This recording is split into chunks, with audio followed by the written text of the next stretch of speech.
자, 안녕하세요. 박성필입니다. 자, 오늘 엔캠 보도록 하겠습니다. 자, 오늘 13회차 전환사채 전환 청구권이 행사가 됐습니다.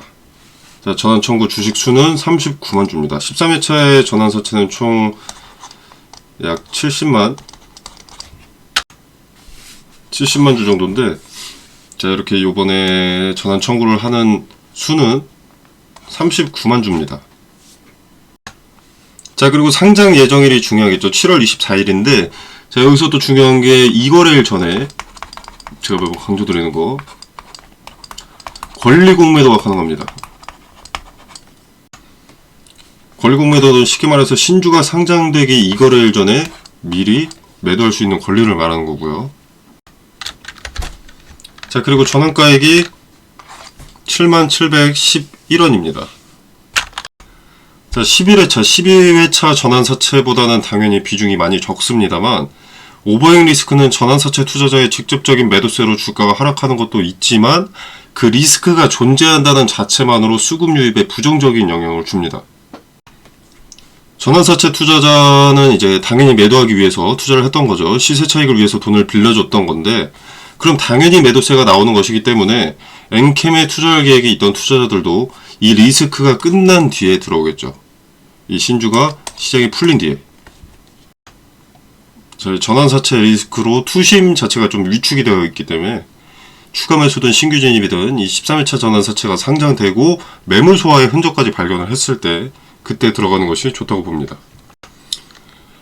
엔캠의 주가 전망 같은 경우에도 이제 밝은 전망을 이야기하려면 전환사채 리스크는 끝나야 말을 할 수가 있습니다. 자, 그리고 13회차 전환사채의 이 신주가 반으로 쪼개져서 이렇게 39만 주가 이번에 상장이 되기 때문에 7월 24일에 자, 상대적으로 좀 적습니다. 그죠? 자, 매수세만 어느 정도 들어와 준다면 하루 만에 털어낼 수 있을 만한 수량입니다. 그 매수세를 만들기 위해서 권리공매도 전 거래일들의 주가 상승을 목격하게 만들 가능성이 높습니다. 주도 주체가. 자, 지금 엔캠의 새로운 뉴스, 공급 계약이나 협업 등의 뉴스가 나오지 않는 이상 갑작스러운 급등은 매수자를 구하기 위한 상승이라고 볼 수가 있습니다. 자, 이번 신주가 11회차, 12회차 전환사채에 비해서 물량이 상대적으로 많지 않기 때문에 권리공매도일부터 그러니까 7월 22일부터 매도가 바로 시작될 수도 있습니다. 자, 이 부분 좀 경계를 하시고, 자, 다시 말씀드리지만 이 39만 주밖에 되지 않기 때문에 시장에 빠르게 반영될 가능성이 높고요. 엔캠의 밝은 전망이 빛을 발하려면 이 오버행 리스크가 끝난 뒤에 물량이 다 소화가 되고 난 뒤가 알맞는 시점입니다.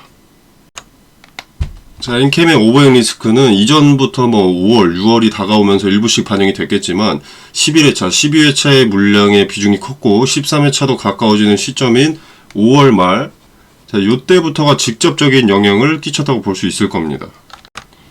자, 이때부터 주가가 지지부진하고 있는 것도 11회차, 12회차 전환사채 리스크가 코앞으로 다가와 있었기 때문에 미리 이 리스크를 배제하는 투자자들의 투심이 뭉쳐지면서 주가가 급락하기 시작했던 겁니다. 자, 그리고 최근 13회차 전환사채까지 남아있는 이 오버행 리스크가 있기 때문에 투자자들이 계속 지속적으로 보수적으로 접근을 하게 되는 거죠. 현재까지도 투심은 위축되어 있고 매수 수급이 적어진 상황이고 물량 소화도 아직입니다. 자, 13회차가 이제 상장되고 나서 오버행을 목격하고 물량 소화를 거친 다음에 상승할 수 있습니다. 자, 그리고 지금은 11회차, 12회차 전환사채로 오버행 리스크를 무시하면 안 된다라는 것을 투자자들이 직접 목격을 했습니다. 그래서 13회차 오버행 리스크에는 소극적인 대응, 학습을 통해서 알맞은 대응을 하고 있는 거죠. 자, 물론 리스크는 피해가야 하는 게 맞습니다.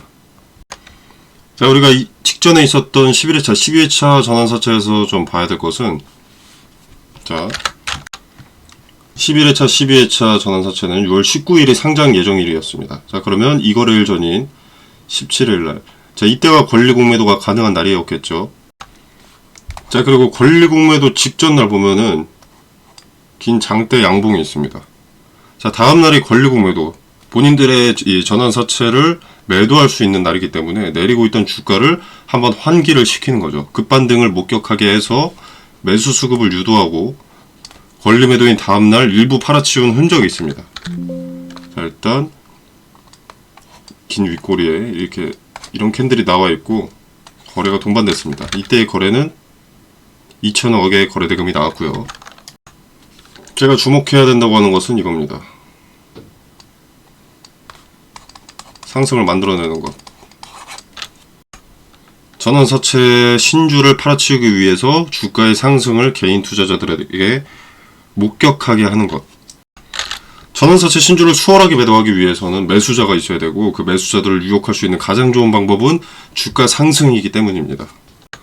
전환사채 투자자는 주당 7만원이 평단이기 때문에 자전거래나 통정거래 등을 이용해서 주가를 올리는데 들어가는 이 자금 손실은 전환사채 신주를 통해서 취하는 이익에 비하면 보잘것없을 겁니다. 자, 그래서 이번 13회차 전환사채에도 갑작스러운 반등을 예의주시하시고 그 상승이 나온 날짜를 한번 확인을 해보십시오. 13회차 전환사채 권리공매도가 가까워져 있을 겁니다.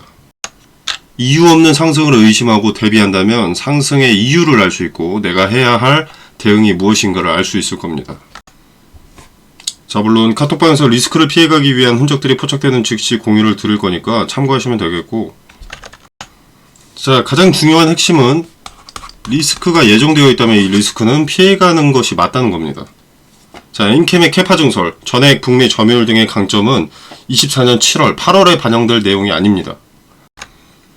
호재는 장기적인 계획이고 기대감이 미리 일부 반영되었으며 리스크는 즉시 눈앞에 있습니다.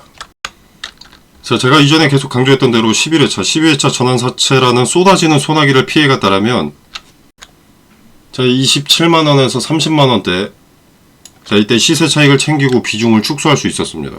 자, 그리고 오버행 리스크를 목격한 뒤에 낮아진 주가 20만원대에 재매수할 수 있었고요. 자, 그래서 지금 13회차 전환사채의 수익을 위해서 반등을 연출할 때 분할 매도로 비중을 다시 축소하고 리스크를 피해간 뒤에 저점을 찍었을 때, 예를 들어서 이렇게 반등을 했을 때 한번 팔아치우고 다시 오버행 리스크로 저점을 찍을 때, 자, 이때 기업의 가치를 보고 재매수에 들어간다면 차익은 차익대로 챙겼는데 평단은 낮아졌고 물량은 더 많아진다라는 겁니다. 자, 어떤 대응도 없이 가만히 있었다면 시세 차익은 당연히 없고 평단도 그대로며 오히려 손실이 발생하고 있는 거고요. 전환사채 신주 상장은 어떤 기업도 피해갈 수 없는 단기 약재입니다. 기업에서 자금을 조달받은 대신 주가에 영향을 줄 수밖에 없죠. 자, 저번에도 드린 말씀인데 우리는 같은 실수를 반복하지 않기 위해서 역사를 배웁니다. 자, 11회차 전환사채, 12회차 전환사채, 오버행 리스크를 애써 외면했고 그로 인해서 손실이 커졌다면 이번에는 그 리스크를 피해가야 됩니다. 자, 전량 매도하라는 것이 아닙니다. 분할을 전제로 비중을 축소하고 확연히 나타날 저점의 재매수를 통해서 손실을 상쇄시키는 등 리스크를 최소화하려는 거죠. 그리고 각 기업들의 전환사채 역사들을 보면 다 주가 폭락을 가져왔거나 폭등하는 주가에 제동을 거는 역할을 해왔습니다. 자, 리스크를 무시하지 말고 대비하시길 바라겠습니다. 자, 그리고 제가 강조를 좀 드렸던 부분 중에서 자, 전환사채나 유상증자, 신주 인수권 부사채, 자, 이런 일정이 정해져 있는 리스크들은 대피할 시간을 벌어주는 것이고 이것이 단기적으로 주가를 떨어뜨릴 수밖에 없다는 것을 인지하고 수용한다면 쏟아지는 소나기를 피하면서도 오히려 평단을 낮추고 물량 관리가 가능해지기 때문에 악재가 없는 종목보다 이익을 더 쉽게 취할 수 있다였습니다. 자, 그래서 카톡방에서 14회차 전환사채 차익을 취하면서도 평단을 낮추고 물량 관리를 위해서 차트에서 드러나는 흔적들을 여러분들한테 좀 말씀을 드리고 그 흔적에 대한 근거 같이 말씀드리겠습니다. 자, 그리고 트레이딩 관점에서의 분할 매수 타점을 마찬가지로 근거를 포함해서 말씀드리도록 하겠습니다. 자, 카톡방 참여 방법은 어렵지 않습니다. 자, 영상 설명란에 보시면 여기 더보기 버튼이 있습니다. 자, 이 버튼을 누르시면 카톡방 링크가 기재되어 있고요. 자, 이 링크를 클릭하시면 됩니다. 그리고 이제 그룹 오픈 채팅 참여하기를 누르시면 되는 거고요. 자, 이 공간 안에서 제공되는 정보 일체의 금전을 요구하지 않습니다. 여러분의 투자에 도움이 되기를 바라면서 마무리하도록 하겠습니다.